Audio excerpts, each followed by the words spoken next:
everyone, myself Bhumika Singh and I welcome you all at the Failures Academy.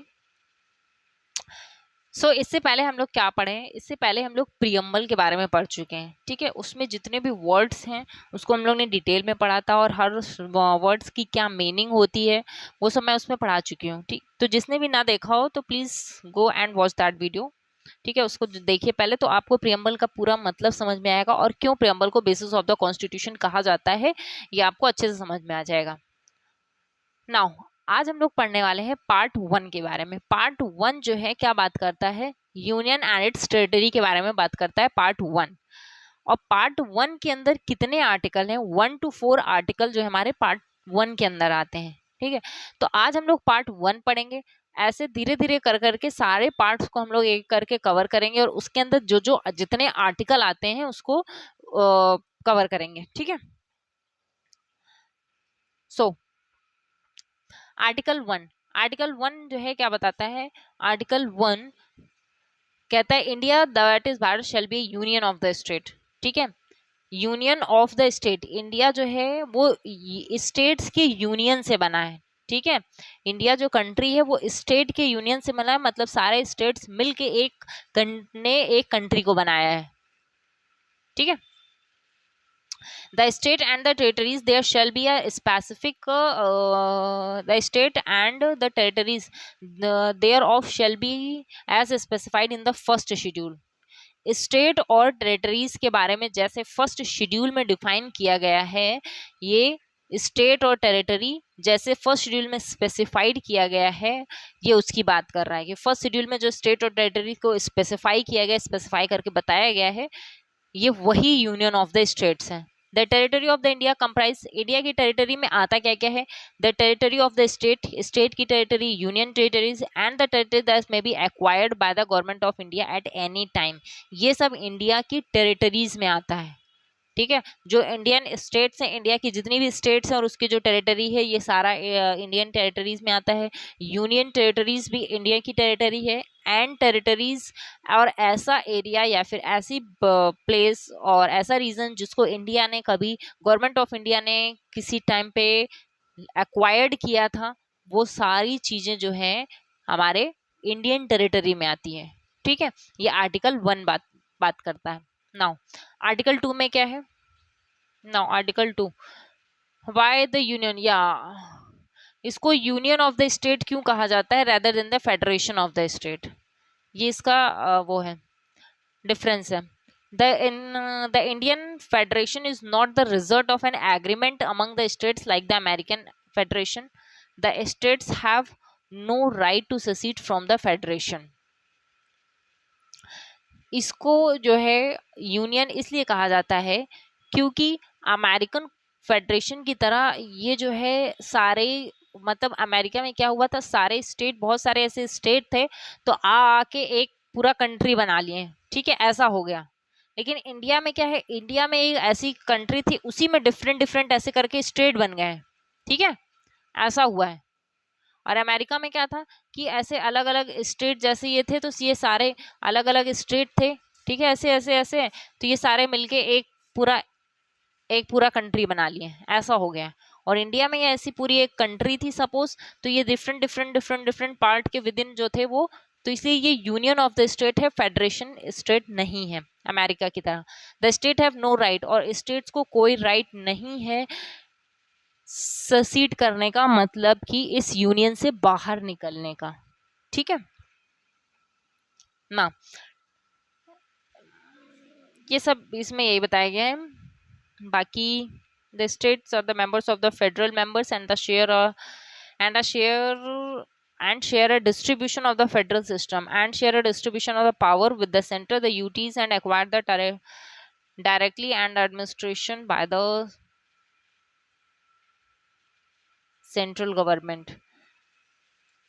देखो कुछ state है ऐसी जो है यूनियन गवर्नमेंट, ठीक है, सेंट्रल गवर्नमेंट डायरेक्टली रूल करती है, वो हमारी यूनियन टेरिटरीज हो गई। और कुछ जो है पावर फेडरल सिस्टम की तरह वर्क करती है, मतलब डिवीजन ऑफ द पावर है यूनियन और स्टेट के बीच में, तो इस तरह वर्क होता है। ये इसमें यही चीज बताई गई है, ठीक है।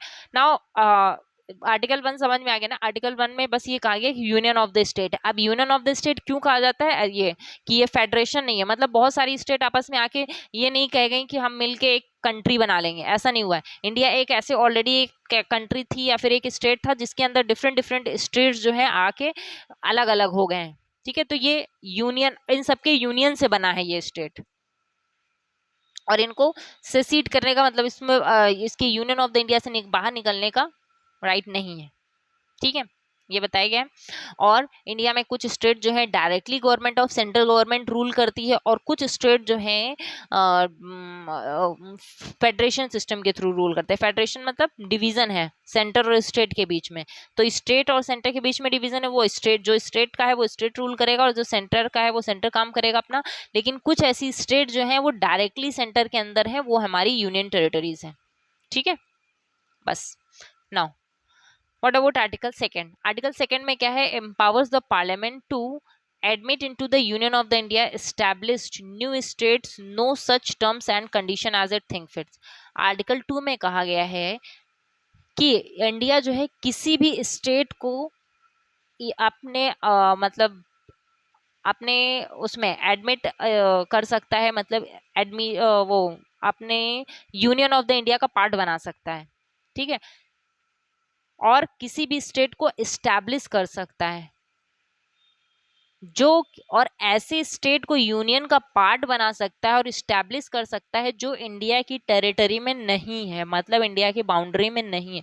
सपोज अगर ये इंडिया है ऐसा, तो इसके बगल की अगर ये कोई ऐसी टेरिटरी या फिर एरिया है इंडिया की, ये इंडिया के अंदर आ गया है, तो ये अब मतलब इंडिया ने इसको ऑक्युपाई कर लिया, तो यूनियन ऑफ द इंडिया का ये पार्ट हो गया है, ठीक है, ऐसा करके।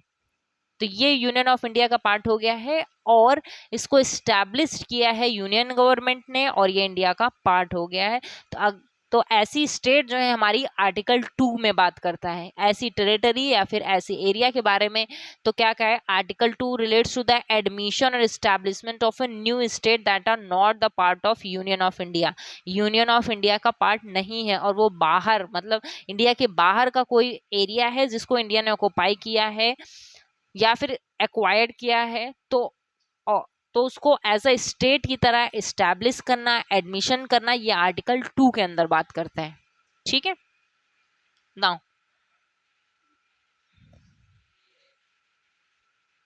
आर्टिकल 3, या ये आर्टिकल 3 है,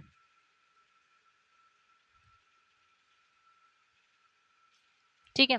फॉर्मेशन ऑफ, आर्टिकल 3 में क्या बात करता है, formation of a new state by the separation of a territory of area by uniting the two or more states by uniting any territory or part of any state। Article 3 में हमारा क्या बात करता है कि आर्टिकल 3 में new state का formation करना है, न्यू स्टेट फॉर्मेशन करना है। अब न्यू स्टेट जो फॉर्मेशन होगी वो विद इन द इंडिया होगी, इंडिया के अंदर जो स्टेट हैं उसी में से, अगर सपोज कोई बड़ा स्टेट है उसको अलग करके 2 पार्ट्स में डिवाइड किया, तो ऐसे ये अलग स्टेट हो गया, ये एक अलग स्टेट हो गया। तो ये हमारा आर्टिकल 3 के अंदर आता है। बाय यूनाइटिंग, सपोज अगर 2 स्टेट हैं ऐसे, तो इनको यूनाइट करके एक स्टेट बनाना है, ये भी जो है आर्टिकल 3 के अंदर आता है। By uniting any territory to a part और टू एनी स्टेट, किसी भी टेरिटरी और किसी भी स्टेट को एक मतलब मर्ज करना, ये सारी जो है ये आर्टिकल 3 के अंदर आता है, ठीक है।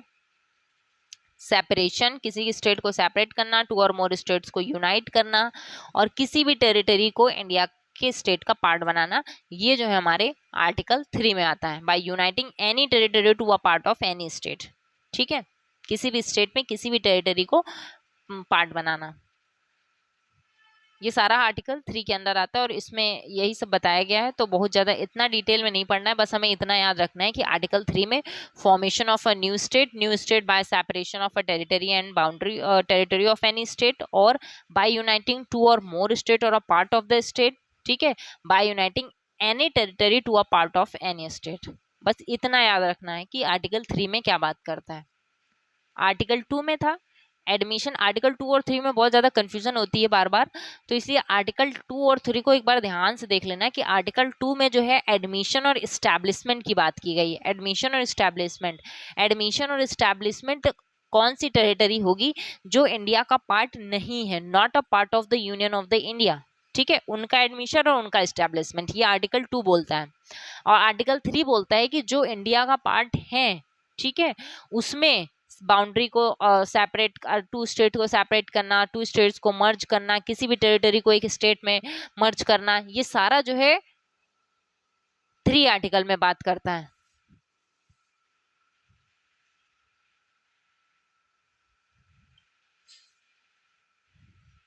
ठीक है, ये सारा जो है हमारा आर्टिकल 3 में बात करता है। Now article 4, Article 4, laws made under Article 2 and 3 not considered as amendment of the Constitution under Article 368। देखो जो Article 4 क्या बताता है, जो 2 और 3 के अंदर जो भी अमेंडमेंट किए जाएंगे वो Article 368 का पार्ट नहीं होगा, ठीक है, वो Article 368 के अंदर नहीं आएगा, ये आर्टिकल 4 के अंडर है। तो आर्टिकल जो 4, 2 और 3 में जो अमेंडमेंट होंगे, मतलब स्टेट को ऑक्युपाई किया जाएगा, स्टेट को एक्वायर्ड किया जाएगा, नया स्टेट का एडमिशन होगा, एस्टैब्लिशमेंट होगा, या फिर 2 स्टेट को मर्ज किया जाएगा। तो आर्टिकल 2 और 3 के अंदर जो काम भी होगा, जितने भी स्टेट का जो भी मर्जिंग और एस्टैब्लिशमेंट ये सब काम चलेगा, वो आर्टिकल 368 के अंदर नहीं आएगा। That will be the part of article 4, ठीक है। और आर्टिकल 368 क्या है, अमेंडमेंट ऑफ द कॉन्स्टिट्यूशन, है ना, amendment of the constitution, article 368 part 20 of the constitution. So therefore such laws are passed by simple majority and by the ordinary legislature। और ये जो स्टेट का एस्टैब्लिशमेंट और एडमिशन, ये सारे जो लॉज हैं वो सिंपल मेजोरिटी के थ्रू पार्लियामेंट में पास होंगे और वो फॉर्म हो जाएगा स्टेट, ठीक है। ऑर्डिनरी लेजिस्लेटिव प्रोसेस, ये ऑर्डिनरी लेजिस्लेटिव प्रोसेस से जो है स्टेट का फॉर्मेशन हो जाता है। सो आर्टिकल 1 में क्या बताया था, India is a union of the state. Article 2 में एस्टैब्लिशमेंट, आर्टिकल 2 में हमने पढ़ा था एस्टैब्लिशमेंट, एडमिशन और एस्टैब्लिशमेंट ऑफ द स्टेट, ठीक है, which is not the part of the union of the India। Article 3 में पढ़ा था separation of the territories, uniting 2 और more state, uniting any territory to a part of state, ये सब article 3 में है। और आर्टिकल 4 में क्या है, जो भी अमेंडमेंट आर्टिकल 2 और 3 में होंगे वो आर्टिकल 368 में नहीं आएंगे, ठीक है, ऐसा आर्टिकल 4 में बोला गया है। और स्टेट का फॉर्मेशन जो है सिंपल मेजोरिटी के थ्रू होगा, ऑर्डिनरी लेजिस्लेटिव प्रोसेस से, ठीक है। सो ये आर्टिकल 1 to 4 हमारे कवर हो गए, जो कि पार्ट 1 का था। अब पार्ट 2 जो है हमारा सिटीजनशिप होगा, उसको हम लोग नेक्स्ट वीडियो में पढ़ेंगे। तब तक के लिए bye bye, thank you so much.